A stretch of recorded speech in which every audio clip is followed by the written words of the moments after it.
Hello dear student, आज हम लोग देखेंगे क्लास 10th का साइंस का सेकेंड क्लास चैप्टर आपका हाउ डू ऑर्गेनिज्म रिप्रोड्यूस, जीवों में जनन कैसे होता है। आज सेकेंड क्लास है और फर्स्ट क्लास में हम लोग देखे थे परिभाषा जनन की, फिर उसके बाद उसमें पहला जो जनन दो प्रकार से, लैंगिक और अलैंगिक, जिसमें हम लोग एक अलैंगिक जनन शुरू किए हुए थे और उस अलैंगिक जनन में कुछ प्रकार थे, खंडन, विखंडन, मुकुलन, पुनरुद्भवन, इन सब के बारे में हम लोग देख चुके थे। तो अलैंगिक जनन का एक छोटा सा भाग ये अपने आप में खुद एक विस्तृत रूप रखता है। जब ये अपने आप में एक विस्तृत रूप रखता है और ये पूरा का पूरा जो कायिक जनन है या वेजिटेटिव रिप्रोडक्शन है, पूरा का पूरा होगा किसमें? पौधों में होगा। तो ये पौधों में होगा। जब पौधों में होगा तो उसमें हम कौन कौन सा तरीका अपनाएंगे, तो चलिए हम उसके बारे में देखेंगे। पहले हम लोग परिभाषा समझ लेंगे कि कायिक जनन होता क्या है या वेजिटेटिव प्रोपागेशन, वेजिटेटिव रिप्रोडक्शन। तो पहले तो ये हम इस शब्द को देख लें। प्रोपागेशन क्या है? एक प्रोसेस है। क्या कराने के लिए? प्लांट्स में रिप्रोडक्शन कराने के लिए ये प्रोसेस है। अब अगर इससे हम लोग कुछ शब्दों को निकाले तो यहाँ से जो शब्द निकलता है प्रोपग्यूल। प्रोपग्यूल का मतलब एक छोटा सा पार्ट या कोई भी हिस्सा। अगर इसको हम लोग इसके शब्द में थोड़ा बहुत अगर जाने व्याकरण के रूप में, तो यहाँ से हमें पहले मिलेगा क्या? प्रोपग्यूल। फिर उस प्रोपग्यूल से एक नया पूरा प्लांट तैयार करना या प्रिपेयर करना, वो कहलाएगा क्या? प्रोपगेशन। तो एक प्रोपगेशन में पहले हम करेंगे क्या? एक कोई पार्ट लेंगे पौधे का और उस पार्ट से नया पूरा प्लांट्स बनाएंगे। पूरा नया जब प्लांट बनेगा तो वो प्रोसेस कहलाएगा प्रोपगेशन। अब पौधों में हो रहा है तो वेजिटेटिव प्रोपगेशन। तो सिंपल सी परिभाषा होगी क्या? पौधे के कायिक भाग, वेजिटेटिव पार्ट्स, जड़, तना, पत्ती, इन सब से जब नए पौधे का विकास होगा तब ये क्या कहलाएगा? कायिक जनन। जब पौधे के कायिक भाग जैसे क्या? जड़, तना, पत्ती, इन सब भागों से नए पौधे का विकास होता है तब वो क्या कहलाता है? कायिक जनन कहलाता है। अभी जो कायिक जनन है ये हम लोग कराएंगे मुख्यतः दो प्रकार से, नेचुरली और आर्टिफिशियली। पहले हम लोग नेचुरल वाला देख ले रहे हैं। नेचुरल वेजिटेटिव प्रोपगेशन या रिप्रोडक्शन।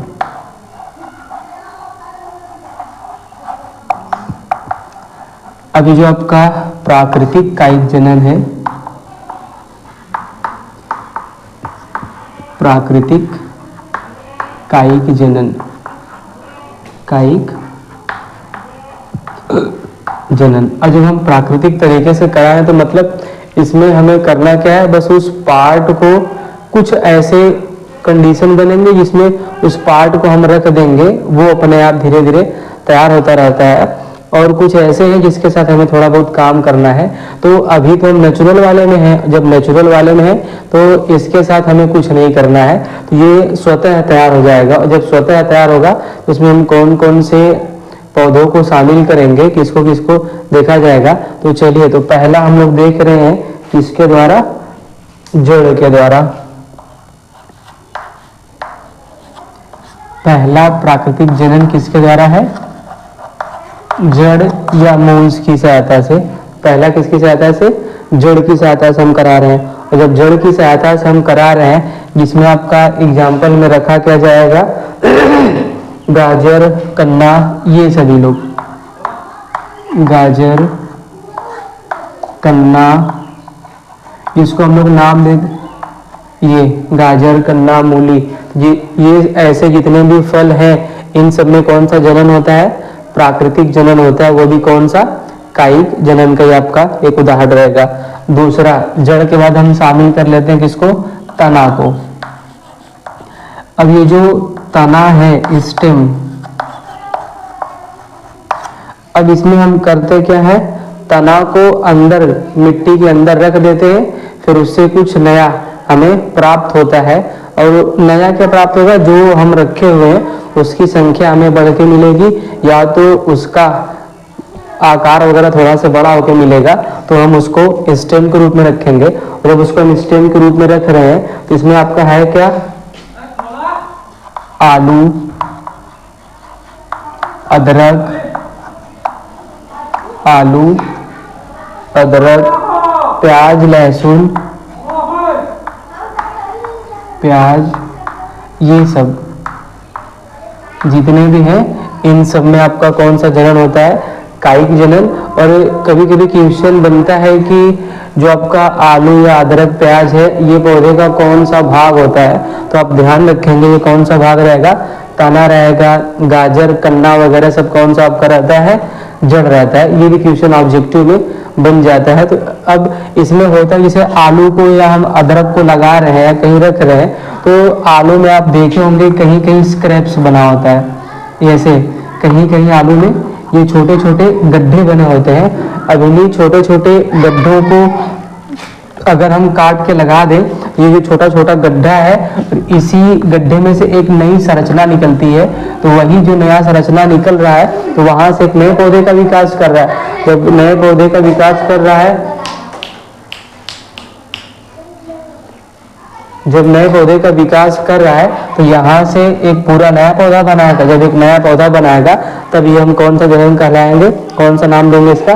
कायिक जनन का। अब ऐसे ही अदरक है। अब होता क्या है कि हम लोग अदरक में कुछ ऐसी संरचना बनी होती है। अभी जो कुछ ऐसी संरचना बनी होती है, ये जो संरचना है ये छोटा छोटा कहलाता क्या है? यहाँ ये जो छोटी छोटी संरचना होती है वो बर्ड्स कहलाता है। और यही बर्ड्स जब इसको मिट्टी में रखते हैं तो यही बर्ड्स से एक पूरा आकार बड़ा होना शुरू होता है। जब आकार बड़ा होना शुरू होता है तो अब ये पहले छोटा था, जब इसको मिट्टी में रख दिए कुछ दिन के बाद ये हो क्या जाएगा? इसकी साइज थोड़ी से बड़ी हो जाएगी। जब साइज थोड़ी से बड़ी हो जाती है तो मतलब एक नया अदरक हमें मिल जाता है। तो उसी प्रकार से प्याज, लहसुन भी हम लोग मिट्टी में अंदर रख करके बनाते हैं। तो आलू में क्या रहता है, जिसको अगर हम बहुत आसान सा इसका नाम दें, जिसको आंख कहा जाता है, और इसी आंख से नया संरचना निकलने लगता है। और कभी कभी लोग घर पे भी देखते हैं प्याज में से, लहसुन में से, आलू में से, उसमें से कुछ संरचना निकलने शुरू हो जाती है। तो जो संरचना निकलती है वो कहाँ से? आई वाली संरचना निकलती है और वहां से संपूर्ण पौधे के रूप में तैयार हो जाता है। तो इस प्रकार के जनन को हम नाम कौन सा देंगे? कायिक जनन। अब अगला तो हम लोग जड़ की सहायता से देखें, गाजर, कन्ना, ये सब आपका हो गया जड़ में। अब जो तना है आलू, अदरक, प्याज, ये ऑब्जेक्टिव क्वेश्चन के लिए भी महत्वपूर्ण रहेगा, तो इसको आप अपने से समझ के रखेंगे। अब आपका है मान लीजिए हम पत्ती से करा रहे हैं। अब हम लोग पत्ती की सहायता से करा रहे हैं, तो अब ऐसा कौन सा पौधा है जिसमें पत्ती की सहायता से होता है? तो अब पत्ती पे भी जो संरचना नाम दिया जाएगा वो बहुत ही महत्वपूर्ण है।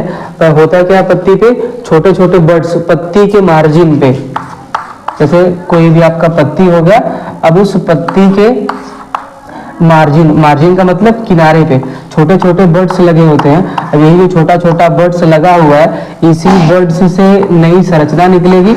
और जो नया संरचना निकल रहा है और जहाँ पे उपस्थित है, और इस पत्ती में यहाँ जो नई संरचना निकलने वाली है, इसको हर प्रकार का भोजन, हर प्रकार की आवश्यकता इसी पत्ती से मिलेगा। जब इसी स्थान से मिलेगा तो जो नई संरचना यहाँ से निकल रही है पूरा पूरा नया पौधा बनाएगा। जब पूरा पूरा नया पौधा बनाएगा तो इसे हम नाम कौन सा देंगे?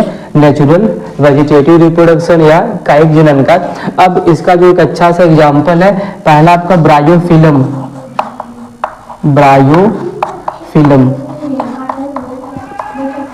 अब ये जो ब्रायोफिलम है जिसको हम लोग सिंपल सा अपने गांव की भाषा में जानते हैं पत्थर चट्टा।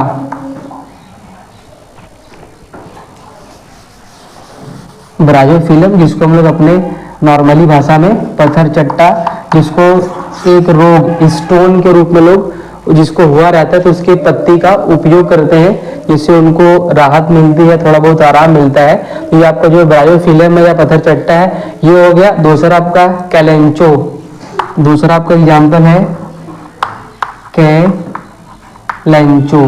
ये तो ये भी आपका कौन क्या होता है? तना होता है। तो हम लोग पहला देखें प्राकृतिक, प्राकृतिक में जड़, तना पत्ती द्वारा। जड़ में क्या आपका गाजर, कन्ना, मूली, इन सबको हम शामिल करेंगे। तना में क्या? आलू, अदरक, प्याज, लहसुन, इन सबको शामिल किया जाएगा। और जो पत्ती है, हर संरचना पे छोटे छोटे बर्ड्स या कहीं कहीं आई आँख उपस्थित होता है तो इनकी सहायता से नई संरचना निकलती है। तो इस प्रकार के जनन को हमें कायिक जनन का नाम देना है। तो पहला कौन सा हो गया? प्राकृतिक तरीके का कायिक जनन। अब अगला जो जनन है वो हम लोग देखेंगे मानव निर्मित या कृत्रिम तरीके से। चलिए तो हम लोग आगे बढ़ाते हैं इसको।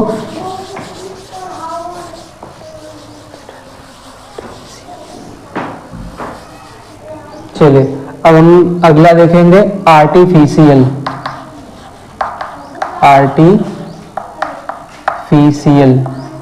वेजिटेटिव रिप्रोडक्शन या कृत्रिम कायिक जनन।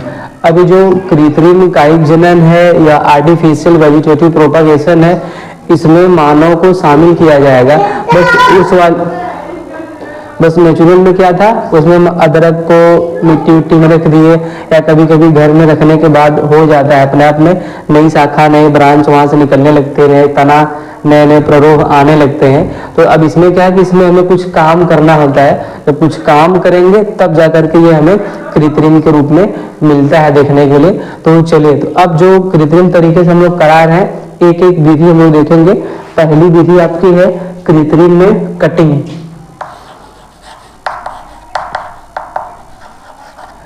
पहली विधि कौन सी? कृत्रिम में कटिंग। और कटिंग का मतलब हम कुछ तने को पीस पीस में काट के रखेंगे। तो अब ऐसा क्या है, हम लोग अपने समाज में देखते हैं, गांव में देखते हैं कि ऐसा देखने के लिए हमें मिलता है। तो कटिंग में सबसे सिंपल सा आपका है क्या? गन्ना। ये सबसे सिंपल सा है क्या? गन्ना है। तो हम करते क्या है, गन्ने को बड़ा सा पूरा गन्ना है, तो उस गन्ने को हम लोग 5-6 पीस में काटते हैं। जब उसको 5-6 पीस में काटते हैं तो प्रत्येक पीस में हम लोग देखते हैं बीच बीच में ऐसी ये नोड वाली संरचना बनी होती है। तो यहीं से नई नई संरचना आती है। ये जो नया संरचना आ रहा है तो वो अपने आप में एक नया गन्ना तैयार करता है। तो वो हमारा कहलाएगा क्या? कटिंग। तो हम इसको काटेंगे कई छोटे छोटे टुकड़ों में, फिर उस छोटे छोटे टुकड़ों को मिट्टी में रखेंगे। मिट्टी में रखने के बाद 1 हफ्ते 10 दिन के बाद इसमें से कुछ नई संरचना प्ररोह का निर्माण होना शुरू हो जाता है। तो वो धीरे धीरे एक पूरा विकास करके एक नया गन्ने का निर्माण कर लेता है। तो इस प्रकार को हम नाम कौन सा देंगे? कटिंग प्रकार का कायिक जनन। अब ये नहीं केवल गन्ना है, और भी हम चाहे तो किसी को शामिल कर सकते हैं। जैसे आपका क्या, जैसे में आपका कैक्टस, बम्बू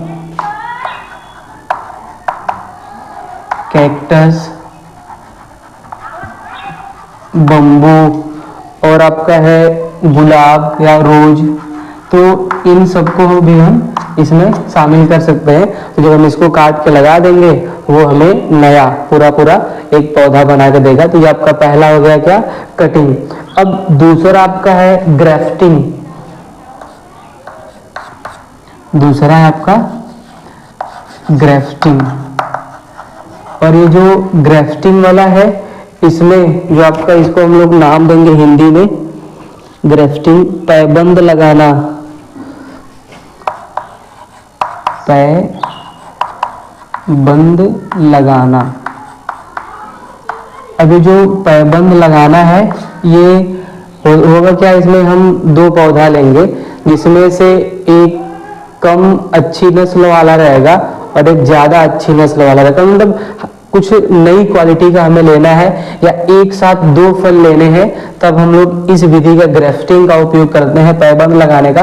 और कटिंग का हिंदी आपको पता है कि कट करके हमें लगाना है। तो ग्राफ्टिंग का मतलब पैबंद लगाना। अब पैबंद कैसे लगेगा?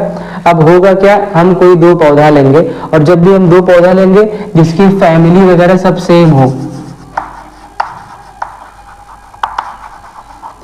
फैमिली सेम हो, तब जाकर हम इसके बीच काम कर सकते हैं। ये नहीं कि हम आम के पौधे के साथ सेब वगैरह को ग्राफ्ट करें, ऐसा कुछ नहीं। जब हम काम कर रहे हैं तो वो सेम हो, जैसे आपका नींबू हो गया, संतरा हो गया, मौसम्बी हो गया, तो ये सब समान स्पीसीज का है, समान फैमिली का है। तो हम इनके बीच ग्राफ्टिंग की प्रक्रिया को करा सकते हैं। तो अब इसमें होगा क्या, अब मान लीजिए कि हम कोई भी पौधा लिए हैं, मान लीजिए कि नींबू है या संतरे का है, तो अब इसमें क्या होगा, एक भाग को हम नीचे लगाएंगे। जो भाग नीचे रखा जाएगा वो आपका कहलाएगा क्या? स्टॉक। सॉरी, ये आपका कहलाएगा स्टॉक, STALK। STALK, ये आपका क्या कहलाएगा, स्टॉक कहलाएगा। अब यहाँ जो ऊपर की अवस्था है, अब इसको हम कुछ ऐसे स्थिति में काटेंगे, इस आकार में काटेंगे जिस आकार में दूसरे पौधे को हम बांध सके। जैसे मान लीजिए कि हम इसको काट दे रहे हैं, ये इस आकार में एक पौधे को हम काट रहे हैं, मान लीजिए V आकार में काटा गया है। अब इस पे हमें दूसरा लगाना है तो दूसरे पौधे को भी इसी आकार में काटेंगे। तो पहले हम इसको ये दूसरे पौधे का, अब इसको हम कुछ ऐसा बना दें, ये ऐसा बनाएंगे, ऐसा दोनों को करेंगे। तो जब ऐसा दोनों करेंगे तो कुछ अंदर तक करना है ताकि इनके जाइलम फ्लोएम दोनों आपस में एक साथ मिल जाए। जब दोनों के आपस में जाइलम फ्लोएम या संवहन पुल आपस में मिल जाएंगे तो दोनों के बीच भोजन का आदान प्रदान होना शुरू हो जाएगा। जब दोनों के बीच भोजन का आदान प्रदान होना शुरू होगा तो हम ये दोनों को एक शेप में काटे, एक शेप में काटने के बाद उसको फिट किया गया, और फिट करने के बाद उसको हम करेंगे क्या, मोम, रस्सी, कुछ ऐसे कार्टन वगैरह से इसको बांध देंगे। फिर इसको हम बांध देंगे। कुछ दिन के बाद देखेंगे कि यहाँ से नई संरचना फिर आगे आपका विकसित होता रहेगा, यहाँ से नई संरचना निकलेगी। अब जब नया संरचना निकल रहा है तो एक आपका स्टॉक और एक आपका स्कियॉन, ये दो संरचना होता है। जो नीचे वाला होगा वो स्टॉक कहलाएगा, ऊपर वाला क्या कहलाएगा, स्कियॉन कहलाएगा, जिसकी हिंदी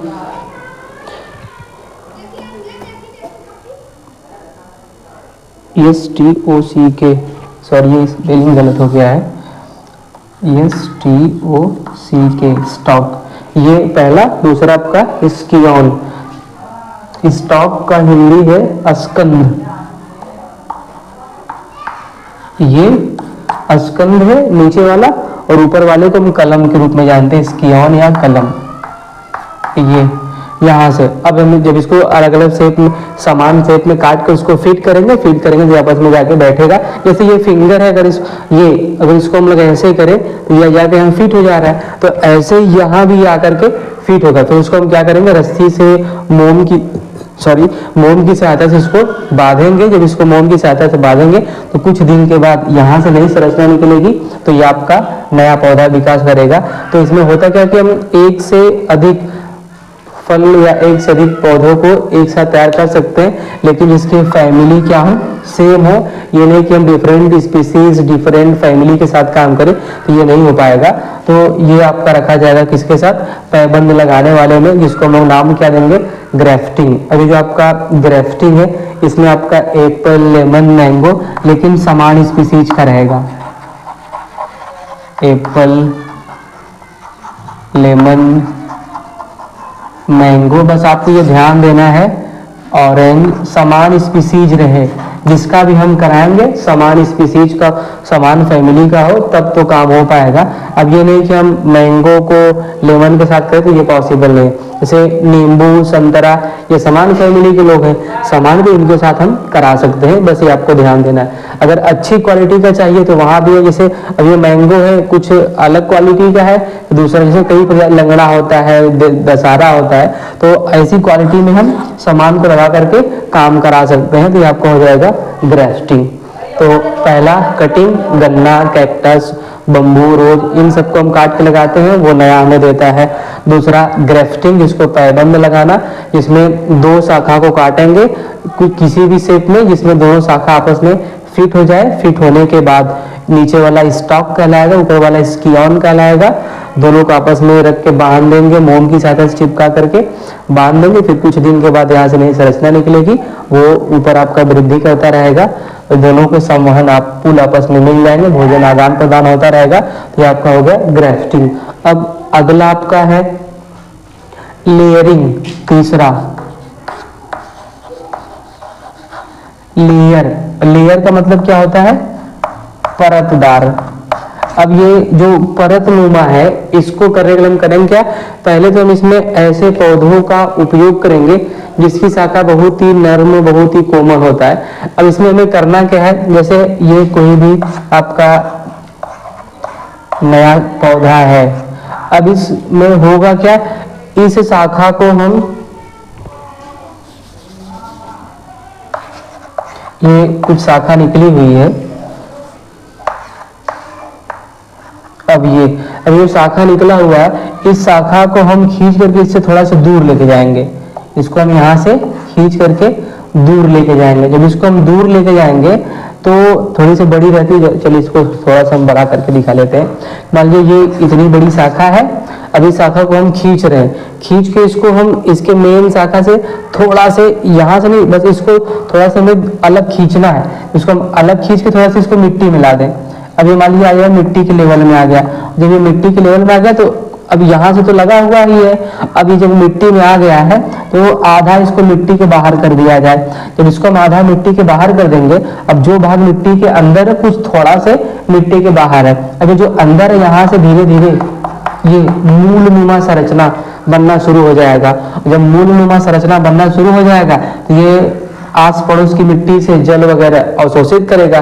जब आस पड़ोस से जल लेगा तो बाकी फिर सारी प्रक्रिया आगे की ओर, जब इसको जल देगा, ऊर्जा वगैरह मिलना शुरू हो जाएगा तो फिर ये धीरे धीरे नए पौधे के रूप में तैयार हो जाएगा। तो जैसे इसमें आपका हो जाएगा जैस्मीन, ये और जितने भी जैसे लौकी हो गया, इन सब का पौधा हो गया, तो इनके साथ हम ऐसा काम कर सकते हैं। शाखा को खींच के थोड़ा सा दूर मिट्टी में इसको दबा दें और थोड़ा सा बाहर कर दें। जो मिट्टी में दबा हुआ है धीरे धीरे वहां से छोटे छोटे मूल जड़ निकलना शुरू हो जाएगा और इस जड़ से जो आगे बाहर की ओर है वो धीरे धीरे विकसित होना शुरू हो जाएगा। तो जैसे आपका जैस्मीन हो गया, लौकी वगैरह हो गया, इन सब में हम लोग कौन सा देखेंगे, लेयर वाला देखेंगे, कायिक जनन।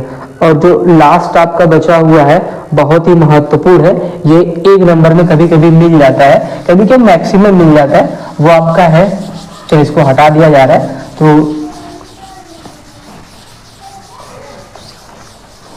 चलिए अब लास्ट आपका है टिश्यू कल्चर, इसी में आर्टिफिशियल में ही टिश्यू कल्चर या micro propagation. Micro propagation, tissue culture या माइक्रो प्रोपागेशन। टिश्यू कल्चर को हिंदी में हम लोग कहते हैं ऊतक संवर्धन। ऊतक संवर्धन, ये अब ये जो ऊतक संवर्धन है, माइक्रो मतलब सूक्ष्म, प्रोपागेशन मतलब प्रक्रिया। अब कोई छोटी सी प्रक्रिया है जिसमें हमें नया पौधा बनाना है, तो ये इसका हिंदी देख लेंगे थोड़ा से, ऊतक संवर्धन। अभी जो आपका टिश्यू कल्चर है इसमें होगा क्या, पहले हम किसी पौधे को लिए, अब किसी पौधे को लेने के बाद पहले उसकी शाखा से हम खूब रगड़ रगड़ के जैसे पेस्ट किसी चीज का बनाते हैं तो कुछ ऐसा बनाना है। तो जब हम किसी शाखा को खूब अच्छे से रगड़ के कुछ पेस्ट जैसा बना लेंगे, जब पेस्ट जैसा बना लेंगे तो अब ये काम होगा पूरा का पूरा कहाँ, लैब में हम करा सकते हैं। जब पूरा का पूरा लैब में करा सकते हैं तो वहाँ आपके पास पेट्री डिश होगा, तमाम प्रकार के वृद्धि वाले हार्मोन्स होंगे और भी कुछ कारक वाले होंगे, महत्वपूर्ण पदार्थ होंगे। तो हम पहले उस पौधे से उसको रगड़ के कुछ पेस्ट जैसा तैयार करेंगे, पेस्ट उसमें से निकालेंगे। अब जो पेस्ट निकाला गया है रगड़ करके, उस पेस्ट को किसी ऐसे माध्यम में रखेंगे जहां निकाले गए पेस्ट को भोजन मिल सके, ऊर्जा मिल सके, सब कुछ मिल सके, कहने मतलब ऐसा माध्यम हमें देना है। तो अब पहले हम निकालेंगे क्या, बनाए क्या, एक पेस्ट जैसा कुछ बना लिए हम लोग पौधे में से। अब किसी में से पौधे का हम पेस्ट बना लिए, अब उस पेस्ट का हम किस में कर रहे हैं, एक होगा अगार, ये है एक प्रकार का शैवाल, और इसके साथ में होगा ऑक्सीन्स। ये ऑक्सीन्स है क्या, GH है जो पौधे में काम करता है। GH का मतलब ग्रोथ हार्मोन्स। ये अगार एक शैवाल है जो भोजन वगैरह का देने का काम करेगा, बाकी जो ऑक्सीन्स है ये ग्रोथ हार्मोन्स का काम करेगा। अब हम उस पेस्ट को निकालेंगे, मान लीजिए कुछ 2-4 कोशिका वाला पेस्ट निकाले हुए। अब जब इसमें हम रख दिए अगार में, ऑक्सीन्स में रख दिए, तो कुछ दिन के बाद देखेंगे कि ये पहला डिश हो गया, ये मान लीजिए आपका दूसरा, ये मीडियम वाला हो गया जिसमें अगार और ऑक्सीन्स रखा गया। अभी जो 3-4 हम लोग निकाले हैं, ये 2-3-4 मान लीजिए, ये चारों आपका पीस बना हुआ है पेस्ट का।